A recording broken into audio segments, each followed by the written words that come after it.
Hi, this is Fatah Mohammed, a Moroccan high school teacher of English.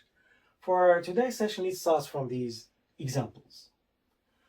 From the past until the present time, so from the past until the present time, and in this case, I'm talking about myself, and you can do the same when talking about yourself. From the past until the present time, I have written 5 poems. So when I say I have written 5 poems, this means I started writing poems in the past, and up to the present time, 5 poems are written. So in this case, I am giving you the result of writing poems. I have 5 poems, but starting writing, it started in the past. So from the past up to the present time, and here as if I'm giving connection between the past and the present to give you the result, which is 5 poems are written. This is why in this case we say we are talking about an action that started in the past and its result continues until the present time.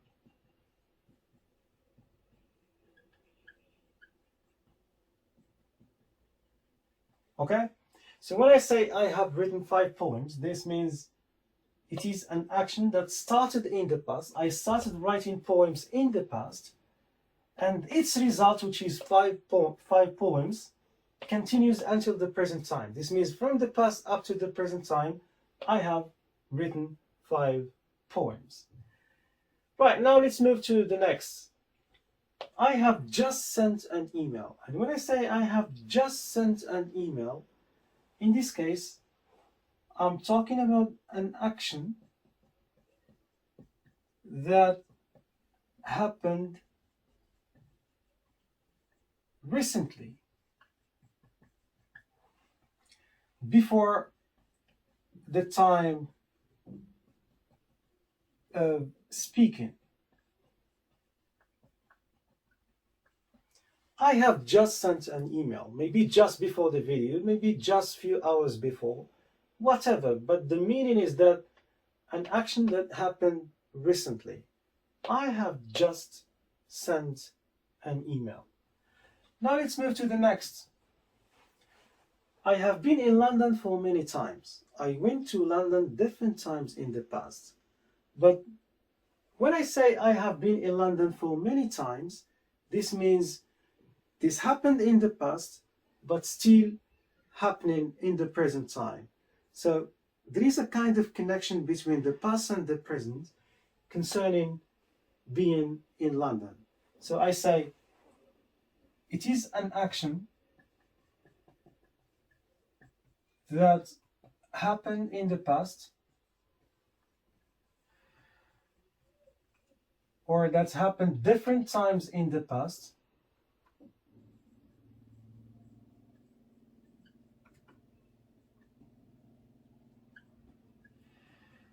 okay, and still happens in the present time.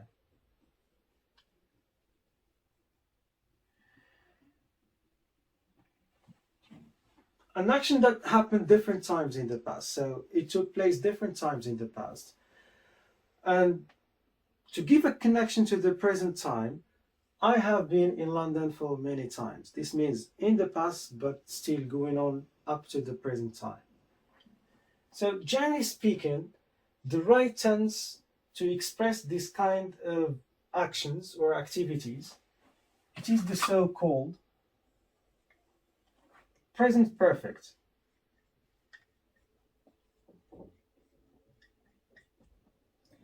So the present perfect tense is used to talk about an action. And generally speaking, when I say the present perfect, is to connect between the past and the present. And to be specific, to speak about an action that started in the past and its results continue until the present time. So from the past up to the present time, I give you the result. Like in this case, I have 5 poems are written. In case number 2, an action that happened recently before the time of speaking. When something just happened or recently happened, or something that you have done, that you have already done, and so on. So you can use the present perfect. If you want to connect between the past and the present, and you say, I have just sent an email. This means just before the time of speaking. For the next is an action that happened different times in the past and still happens in the present time. If I want to say that I did something in the past different times, and I want to connect this past tense or past situation with the present situation, I say that I still go to London, for example, in this case, or maybe another example. So I can use the present perfect. This is for the most common uses of the present perfects and the meaning and their meanings. Now let's move to structure of the sentence when we speak about the present perfect.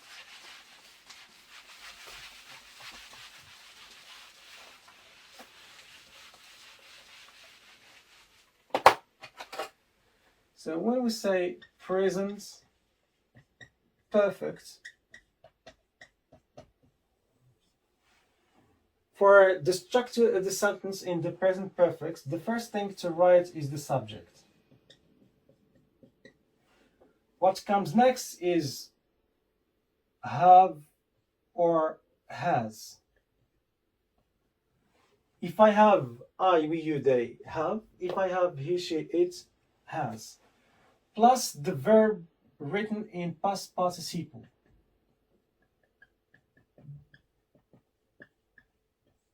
And then plus what follows. Right, so this is the grammatical structure of the sentence. For example, if I say she has finished her project. Okay? She has finished her project. Or they have done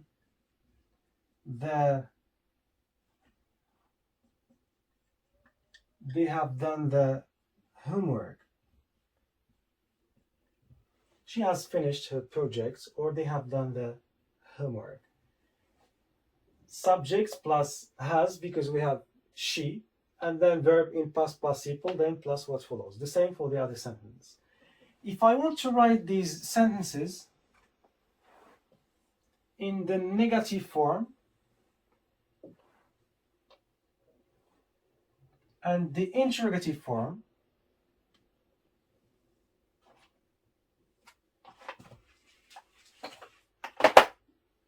so here we have the negative and here we have the interrogative form.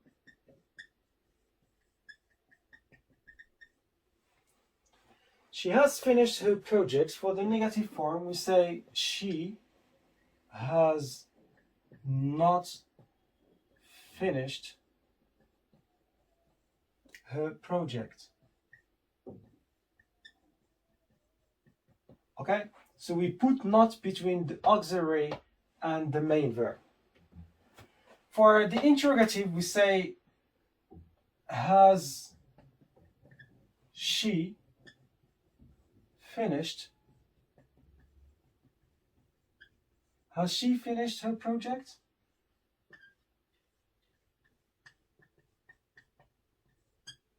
Okay, has she finished her project?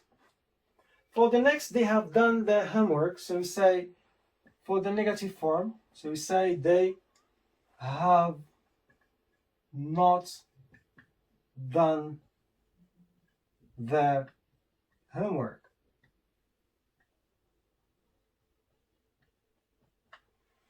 And for the interrogative form, we say, have they done the homework.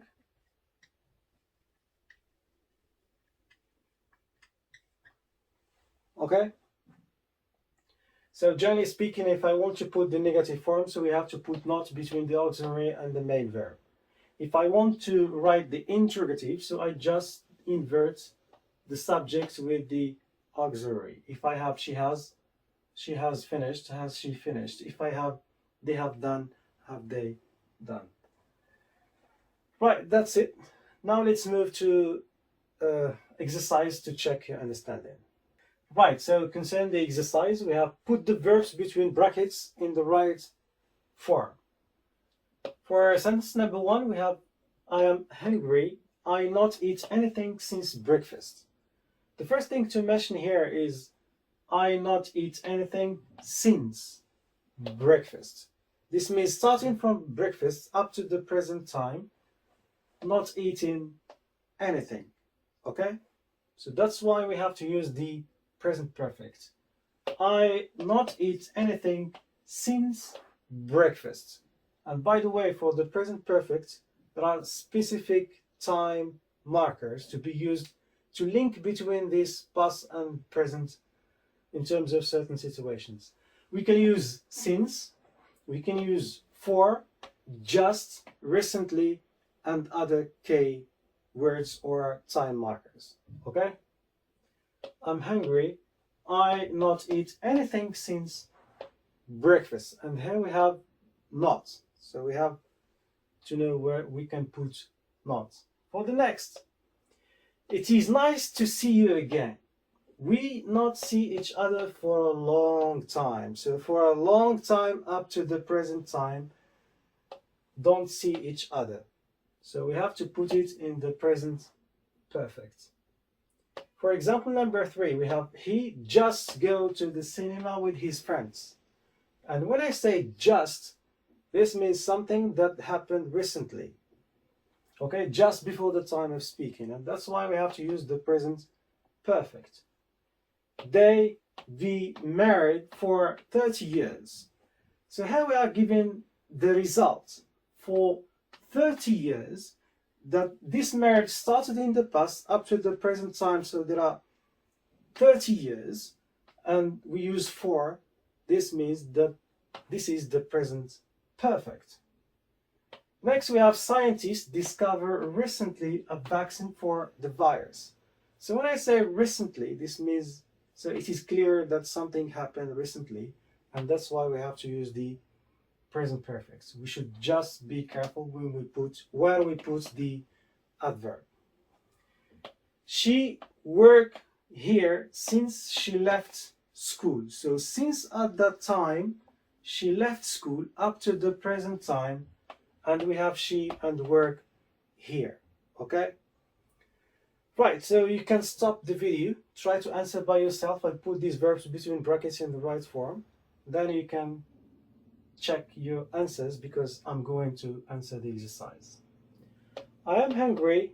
I not eat anything since breakfast. So we say I have not eaten. Okay, past participle of the verb eat is eaten. I haven't eaten anything since breakfast. It is nice to see you again. We have not seen. We haven't seen each other for a long time. He just go to the cinema. So he has just gone to the cinema. So just must be between the auxiliary and the main verb. And we have has because we have he. They be married for 30 years. So they have been married for 30 years. Scientists have recently discovered. So scientists have recently discovered a vaccine for the virus. She, and we have worked here since she left. So she has worked she has worked here since she left school. Okay? Right, so that's it. That's all concerning the present perfect, the use of the present perfects. And we talked about 3 common situations where we can put the present perfect. Then we talked about the grammatical structure of the sentence. And here I talked about certain keywords or time markers, since, for, and certain adverbs like recently, already, and so on. That's it. That's all. See you then.